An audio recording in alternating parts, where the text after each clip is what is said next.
নারী কমিশন পতিতাবৃত্তি চায়, অন্যদিকে বহু বিবাহকে তারা বাতিল করে। ওয়াইফকে চিট করে পতিতালয়ে যেতে পারবেন, কিন্তু লিগেলি সবাইকে জানিয়ে এবং একটা একাধিক মেয়ের দায়িত্ব নিতে পারবেন না। বহু বিবাহকে আপনি বাতিল করছেন। একটা মেয়ে তার বাসায় ফ্যামিলির কাছে, পরিবারের কাছে থাকছে, খাচ্ছে, পড়াশোনা করছে, সব কিছুই করছে, কিন্তু সিমিলার একটা ছেলেও তার ফ্যামিলির পরিবারের মধ্যেই থাকছে এবং তার জীবন যাপন করছে। তাহলে একটা ছেলে কেন একটা মেয়ের দায়িত্ব নিবে, কিংবা একটা মেয়ে কেন একটা ছেলের কাছে যাবে?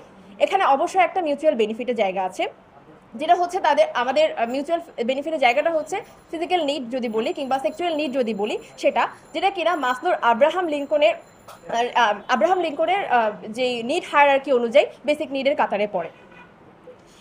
ইসলামের 4 মাযহাব অনুযায়ীও আমাদের যে ম্যারেজের ডেফিনেশনটা হচ্ছে এক প্রকার মৌন সম্মতি, ইনহেরিটেন্টলি এক প্রকার মৌন সম্মতি, যা কিনা যার পাশাপাশি অন্যান্য আরও অনেক রেসপন্সিবিলিটি যোগ হয়। যে নারীরা বৈষম্য শিকার হচ্ছে, নির্যাতনের শিকার হচ্ছে, তাদেরকে আমি তাদের বিরুদ্ধে আমি তাদের পক্ষে আমি কথা বলবো, কিংবা তাদের জন্য আমি বিচারের ব্যবস্থা করব, তাহলে তো আমার আইন বাস্তবায়নে মনোযোগী হওয়া দরকার ছিল।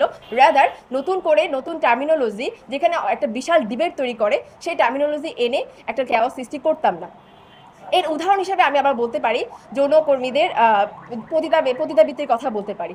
নারী কমিশন পতিতাবৃত্তি চায়, অন্যদিকে বহু বিবাহকে তারা বাতিল করে। অর্থাৎ আপনি ওয়াইফকে চিট করে হাজারটা এক্সট্রামেরিটাল অ্যাফেয়ার করতে পারবেন, আপনি পতিতালয়ে যেতে পারবেন, সেখানকার নারী নির্যাতন করতে পারবেন, শারীরিক নির্যাতন করতে পারবেন, যাদের পক্ষ থেকে কোনো প্রকার মামলাও নেওয়া হবে না, সেই নারীদের কাছে আপনি যেতে পারবেন, কিন্তু লিগেলি সবাইকে জানিয়ে এবং একটা একাধিক মেয়ের দায়িত্ব নিতে পারবেন না। বহু বিবাহকে আপনি বাতিল করছেন। তাহলে এর দ্বারা আসলে কাদেরকে বেনিফিট দেওয়া হচ্ছে, এই প্রশ্ন কিন্তু থেকেই যাচ্ছে।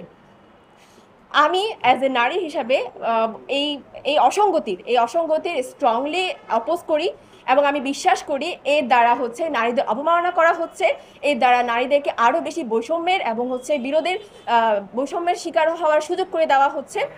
তাই আমি বিশ্বাস করি যে আমাদের সকলের এর বিরুদ্ধে কথা বলতে হবে, এবং অন্যান্য যে ধর্মীয় বিশ্বাস আছে বোনেরা, তাদেরকে এর বিরুদ্ধে কথা বলতে হবে।